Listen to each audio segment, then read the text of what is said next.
Daniel in the Lion's Den. Faith in action. Welcome to Daniel in the Lion's Den. As you read this story, think about the questions we ask. The answers will be revealed at the end of the book, so keep reading to find out. Chapter 1. Daniel's courage. Once upon a time, in a land far away, there lived a young man named Daniel. Daniel loved God very much, and he always tried to do what was right. He worked for a king named Darius, who ruled over a big kingdom. Daniel was very smart and wise, so King Darius liked him a lot. He made Daniel one of the most important leaders in the kingdom, but some of the other leaders in the kingdom didn't like Daniel. They were jealous of him because he was so wise and kind. Chapter 2. A dangerous plan. One day, these jealous leaders came up with a plan to get rid of Daniel. They knew that Daniel prayed to God 3 times a day, so they went to King Darius with a tricky idea. They said to the king, "King Darius, you are so great. We think you should make a new law that for the next 30 days, no one should pray to any god or person except to you. If anyone disobeys, they should be thrown into a den of hungry lions." The king thought this was a good idea, so he made the law. But what the king did not know was that the jealous leaders tricked him into making this law to get rid of Daniel. Chapter 3.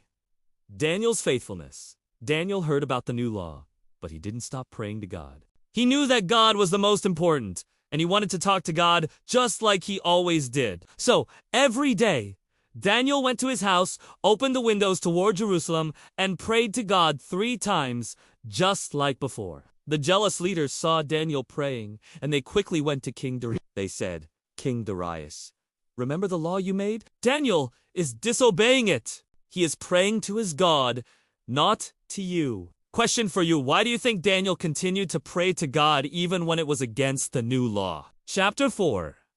Thrown into the den. When King Darius heard this, he was very sad. He really liked Daniel and didn't want anything bad to happen to him. But because he had made the law, he had to punish Daniel. So, with a heavy heart, King Darius gave the order to arrest Daniel and throw him into the den of lions. The soldiers took Daniel and threw him into the den. It was a dark and scary place, filled with hungry lions. But before Daniel went in, the king said to him, "May your God, whom you serve, continually rescue you." Chapter 5. God's miraculous protection all night long. King Darius couldn't sleep. He was worried about Daniel and hoped that Daniel's God would protect him. Early the next morning, the king hurried to the den of lions. When he got there, he called out, "Daniel, servant of the living God, hath your God, whom you serve continually, been able to rescue you from the lions?" To everyone's amazement, Daniel answered,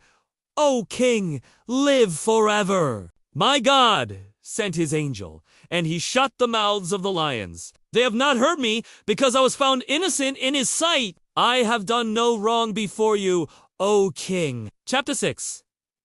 A lesson in faith and trust. King Darius was overjoyed. He immediately ordered Daniel to be lifted out of the den. Not a scratch was found on Daniel because he trusted in his God. Then the king made a new law that everyone in his kingdom should respect and honor the God of Daniel, for he is the living God who rescues and saves his people. Daniel continued to serve King Darius, and he prospered because God was with him. Daniel's story teaches us that when we trust in God and do what is right, he will protect us and help us, just like he did for Daniel. Answer to the question. Daniel continued to pray to God because he loved God and knew that God was more important than anything else. He trusted that God would take care of him, even in the face of danger. Chapter 7. Remembering Daniel's faith. The story of Daniel in the lions then reminds us that faith in God can give us courage to face difficult situations. When we trust in God,